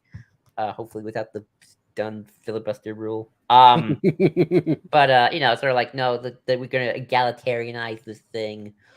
Obviously the chancellor is still elected by the Senate, which I think that still should happen, because I think it's more like a parliamentary democracy in that way, where it's like you don't directly elect your prime minister. we should directly elect our president, but that's a whole different discussion. Mhm. Get rid of the electoral college. But Mhm. they got that. Obviously the demilitarization and the localization of forces. I'm curious if that also comes with like, your plan also has to be democratic, so you have to follow certain rules. We're not going to help you if you're like just a dictator, emir dude. We want our planet's members to also adhere to our democratic values. Both. Do they have the responsibility to protect? Yeah. The UN doctrine on intervention. Yeah, that too. And obviously, maybe, but also I think maybe the other bigger problem is where they overcorrected was maybe not be harder enough on cracking down. In this case, cracking down on imperial remnants, both maybe within and without their own forces, and sort of letting them slip by either back into power in the known galaxy or obviously going out to the unknown regions and forming the First Order and Exegol. So, just your thoughts, Matthew, on the New Republic, the overcorrection, and maybe the idealism, but also maybe the faulty idealism. I mean, I think so. I'll say the biggest overcorrection is we see with Luke on Octo, especially, recusing himself. It's odd, right? He takes the wrong lesson from the general retreat into Coruscant. He thinks that what that meant was that the Republic are supposed to recuse themselves from the galaxy, or the Jedi are supposed to recuse themselves from the galaxy, recuse themselves from being entrenched in Republic interests and political interests, sure. But he thought that meant we can't actually speak to what the Senate is doing and what is happening in society. And I mean, that's Frank. I mean, this is a real world thing where we thought, the end of Christendom, the end of the Christian consensus in society, the way Christians repressed a lot of minorities, the way white churches repressed a lot of minorities, meant that we have nothing to say anymore, and we should just retreat into our little churches and little hovels and whatever, not say anything good or helpful or beneficial, as if we don't have anything good or helpful or beneficial to say. I do think that is, instead of trying to find a new way forward for the Jedi in the Republic, and that, I mean, the numbers were so small there too, but more like one. Even Leia was like, nah. Yeah. And I think Leia wanted him to. I mean, Leia wanted him to come along and say, help advise me, help be a spiritual mentor, train me too. So, but yeah, so there's that overcorrection. I think the biggest thing, though, that makes this whole question difficult is we have not seen the Republic taken seriously, either in universe or out of universe. The New Republic, the whatever it's going to be called, right? Din Djarin says in the first episode, it's a joke, and I want to see stories of people who do not take it as a joke. It's a joke when it gets bombed by an imperial, just the Empire trying to destroy, or some imperial remnant trying to obstruct the Galactic Concordance. It gets not taken seriously when Mon Mothma is trying to send a fleet to Jakku to respond. That's a whole problem, of course, of rearmament. That's the question of when it can and when it can't. I mean, you can get some sort of like Sokovia Accords or something happening there. That might actually be interesting.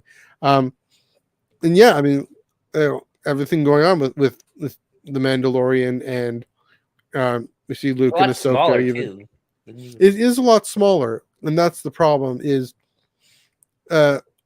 just because it's small means it's not taken seriously, and yet, I mean, I think Claudia Gray is the only one to really take it seriously by showing the way Leia took it seriously towards the end of the New Republic. Like, there's something about it being smaller that could actually make it more genuine and have more integrity. Because I think that's the point, though. I think, like I'm saying, is I'd like to see that point made in a story. I don't think it has been. I think Claudia Gray did her best to start it, but it's a paper canon story. It's a great story, Bloodline. But it's set later. I guess is the thing. It's set later in the timeline. It is Leia. I want to see she taken seriously because, and I do think part of that, yes, it is cool to see a bounty hunter off on the beaten path doing his thing. Sure, that's what Jon Favreau is interested in. That's great. Ahsoka, I don't know how much it's really going to delve into any of this stuff. Probably not, but maybe. I mean, if Hera is around, Hera might be involved in the New Republic more, right? I wouldn't be so shocked. Yeah, there will be a connection to Wedge and to others in the New Republic Armed Forces. That's the thing. Legends took it a lot more seriously. Legends really dove in and explored what it could be and what it could become. I will say this is that after such a great democratic failure that is the Empire, I know you disagree with this a little bit of the details, but after World War II, and how many decades, 8 decades after World War II, everything that is, Germany has its problems, has its divisions, has its ethnic conflicts, all that. There's this real aversion to any kind of authoritarianism that is a healthy aversion to it. There's a healthy allergy to it. For now. And so, let's wait and I mean, see. I think in the way it's set up in a lot of ways, and again, I keep on lauding it, and again, of course, it has its issues, right? I'm not denying that. I want to see Mon Mothma and Velichem and whoever else and Leia sort through those aversions to authoritarianism into a way of utilizing political power as a servant of society and a servant of democratic community, and not just of rights and freedoms, but also of flourishing. And there are heroes for a reason. They are set up to be people who actually care about these things. Yes, with complications. I think Mon Mothma is a more complex character. I think someone like Amilyn Holdo may be a bit more complex, saying with the spark that will restore the Republic. Well, why? Which Republic and why? But yeah, we need.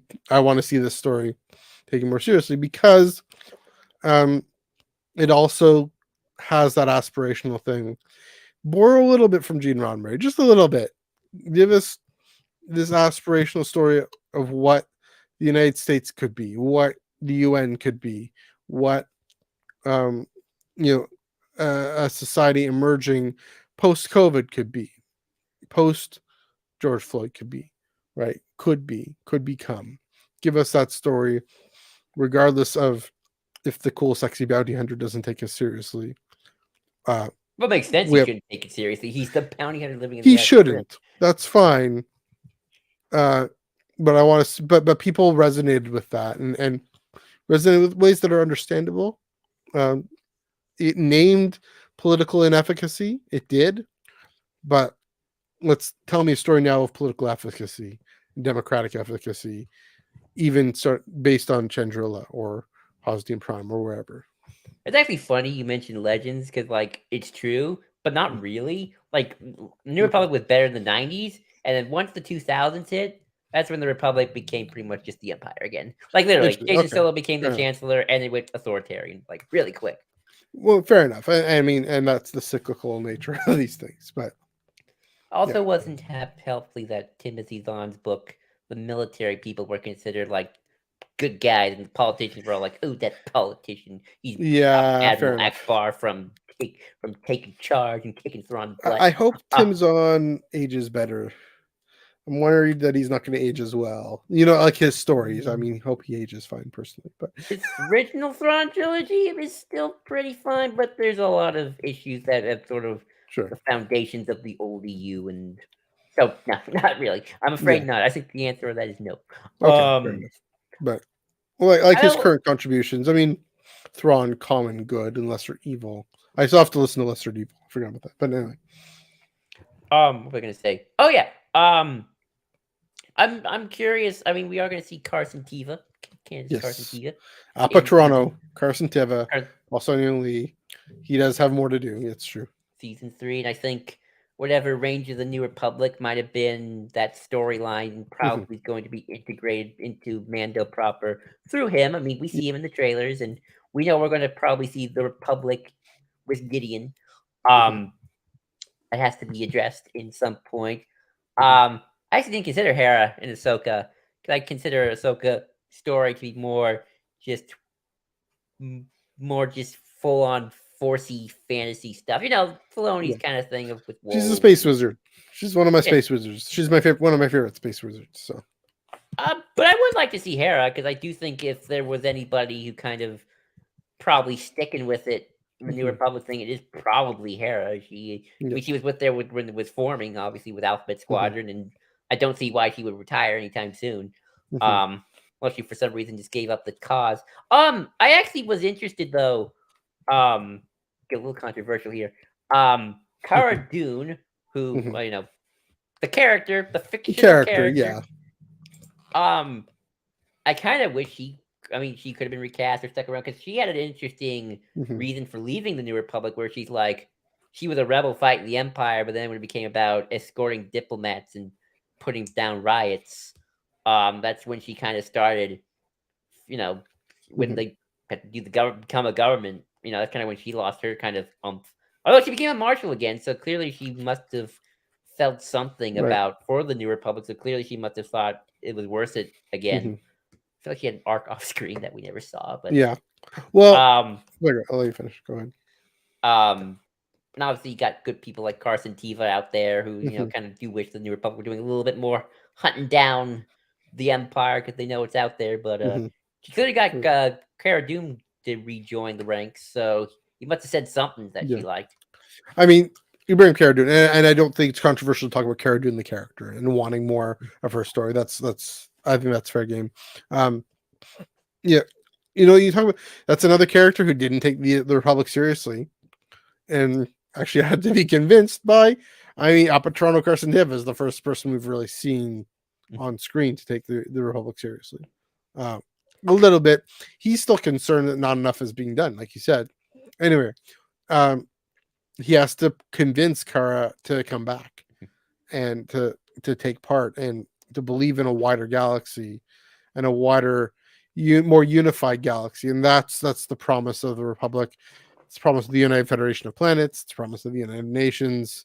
It is the promise of American foreign policy at its best, when it seeks to actually support democratic reforms in countries throughout the world, you know, and with peace and development initiatives, and you know, that is there. It's just, again, the corporate interests, the military interests take over too often. But yeah, Carson Teva, again, you know, I mean, the Canadian taking over and helping out with taking the Republic seriously. I like him, so there we go. I love Carson Teva, so yeah. I don't want to make this too. I do think, I don't just hope, I do think the New Republic's got to get involved with this somehow. It got Thrawn in the mix, but I'm kind of curious how you do that without, because you are limited by Force Awakens. Force Awakens already set the trend of the Republic didn't take the First Order seriously, and that's why they got Starkillered out of existence. So, I mean, you know, it'd be like the New Republic does commit to taking out Thrawn. I mean, let's assume this. I could be wrong. I maybe something different will happen, and then they're like, "Well, final piece of the Empire gone. Grand Admiral gone. We did it. We won. Let's go." Thrawn could be a good guy. You never know. So you could. That's on my cold take. I mean, another thing to point out there is, again, Mon Mothma's out of the picture. That's true. So what if she was that voice of unity, which she was for the Rebel Alliance, right? I mean, according to Bloodline, she kind of was. Once Mon Mothma left, it's like no other leader really was able to.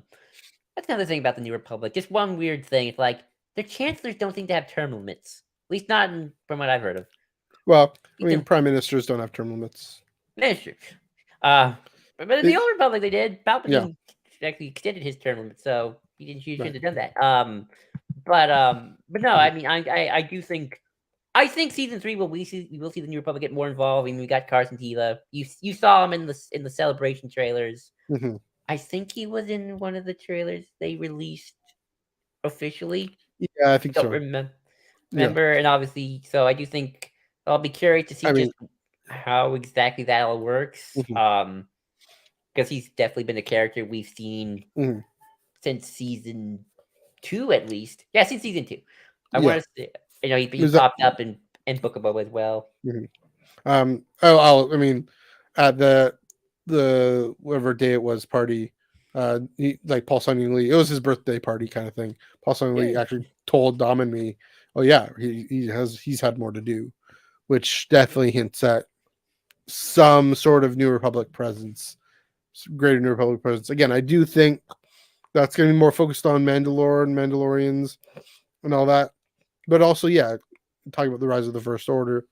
Again, I don't know if it's going to deal with the Snoke stuff, but if there is anything from the sequel trilogy, it is likely to deal with. It already has started to deal with the rise of the First Order. Right, and I think he and possibly Hera could serve as our avatars for Mm-hmm. the New Republic characters. Mm-hmm. Because obviously, that's the thing is like all the characters. It makes Yeah. sense that Greek Karga and Din Djarin don't care about the New Republic because Right. that they don't affect their lives. Carson Mm-hmm. Teva is a character who is an X-wing pilot of the New Republic Defense Forces, There we so go.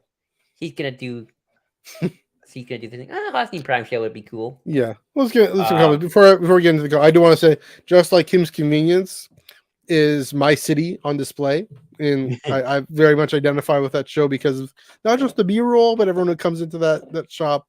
They're great. I think Paul Sun Lee is going to be my whole thing of let's actually take take these institutions seriously, these civil institutions seriously, and communities, wider communities seriously. Like I said before, they're not they're not the be all and end all, they're not the savior, but they can be servants of unity and servants of flourishing. So yes, let's take them seriously. Yes, please, Hosnian Prime show.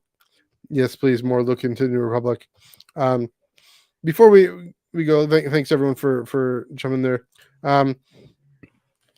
We touched on this a little bit earlier, but yeah, I mean, generally, again, we likely think there is we know the High Republic is the beginning of the end. The Acolyte is definitely going to be something about the beginning of the end.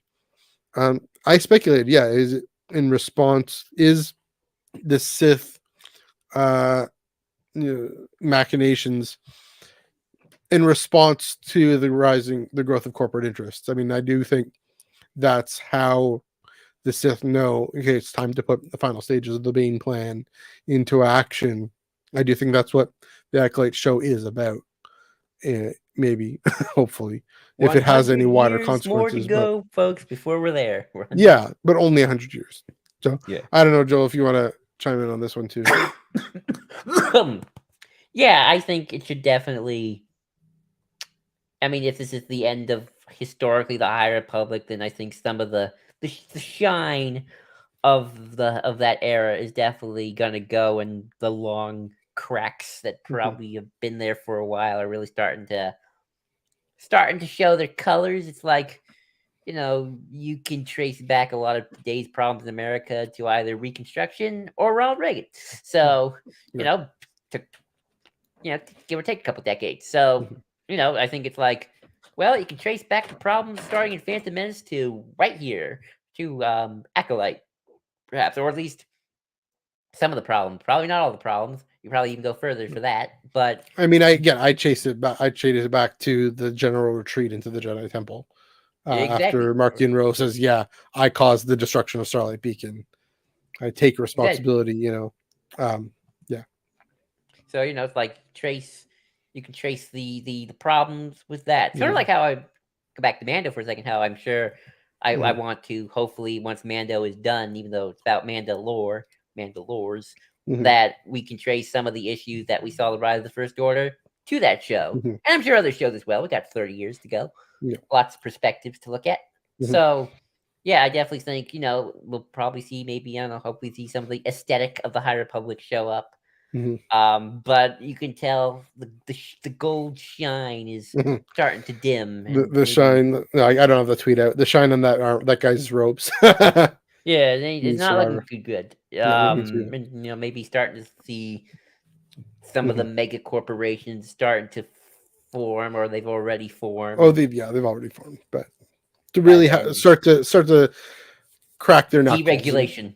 yeah, get to work there, or taxation of interstellar trade routes or whatever it is, outlying trade routes.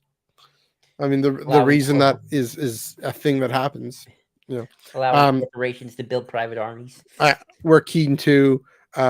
Also, speaking of which, keen on whatever this countdown to Coruscant is. Whatever that's happening on your channel. Looking forward to that too. So, there we go. Woo! There we go. But Yeah. yeah, I think there's not much to talk about post Rise of Skywalker. Really, just who knows?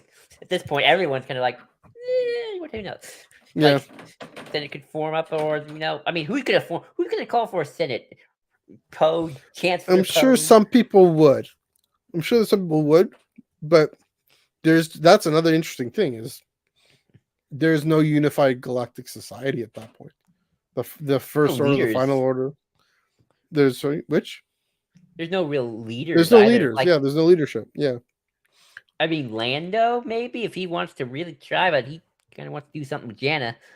Go look for her home. Of course. Poe and Finn are generals, but they just got promoted.